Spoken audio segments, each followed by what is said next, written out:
High squad இந்த ஐபிஎல்ல வந்து ஃபர்ஸ்ட் எலிமினேட் ஆனது வந்து சென்னை சூப்பர் கிங்ஸ் தான். ஸோ இந்த வருஷம் வந்து one of the bad year அப்படின்னு சொல்லலாம்.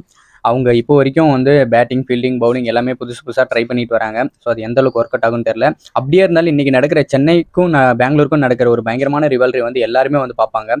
பிகாஸ் அந்த ரிவால்ரி எப்பயுமே அவ்வளோ சூப்பராக இருக்கும். ஸோ சென்னை வந்து இன்னைக்கு மேட்ச்ல என்னென்ன சேஞ்சஸ் கொண்டு வர போறாங்க, அப்புறம் எப்படி பெர்ஃபார்ம் பண்ண போறாங்க அப்படின்றது எதுவுமே புரியல. ஏன்னா சென்னை டீமில் என்ன நடக்குதுன்றது பாவம் அவங்களாலே கண்ட்ரோல் பண்ண முடியல. அப்படியேப்பட்ட ஒரு பேட் சீசனாக அவங்களுக்கு அமைஞ்சிட்டு வந்துட்டு இருக்கு. ஸோ எனிவே 2026 வந்து ஒரு சூப்பரான பிளேயிங் 11 செட் பண்ணி ஒரு பயங்கரமான கம்பேக் கொடுப்பாங்க அப்படின்னு சொல்லிட்டு நம்ம தலை தோனி மேலே எனக்கு ரொம்ப நம்பிக்கை இருக்கு. ஸோ சென்னையை தாண்டி சென்னையை விட்டுட்டு வேற எந்த டீம் கப்படிச்சா நல்லா இருக்கும் அப்படின்னு பார்த்தீங்கன்னா எல்லாருமே சொல்ற ஒரே டீம் வந்து ஆர்சிபி தான் சொல்லுவாங்க. பிகாஸ் ஆர்சிபி டீம் மேலே வந்து அவ்வளோ ஒரு எப்படி சொல்றது பாவமாக இருக்கு அவங்கள பார்த்தாலே. ஸோ இத்தனை வருஷமே ஈசாலா கப் நம்தேன்னு சொல்லி இது வரைக்குமே கப் அடிக்கல. ஸோ இந்த சீசன் வந்து அவங்க கப் அடிக்கிறதுக்கான ஒரு பயங்கரமான ஒரு ஆப்பர்ச்சுனிட்டி இருக்கு. பிகாஸ் பிளேயர்ஸ் எல்லாம் அவ்வளோ சூப்பராக செலக்ட் பண்ணியிருக்காங்க. அண்ட் செலக்ட் பண்ண பிளேயர்ஸ் எல்லாம் பர்ஃபார்மும் பண்ணிட்டு வராங்க.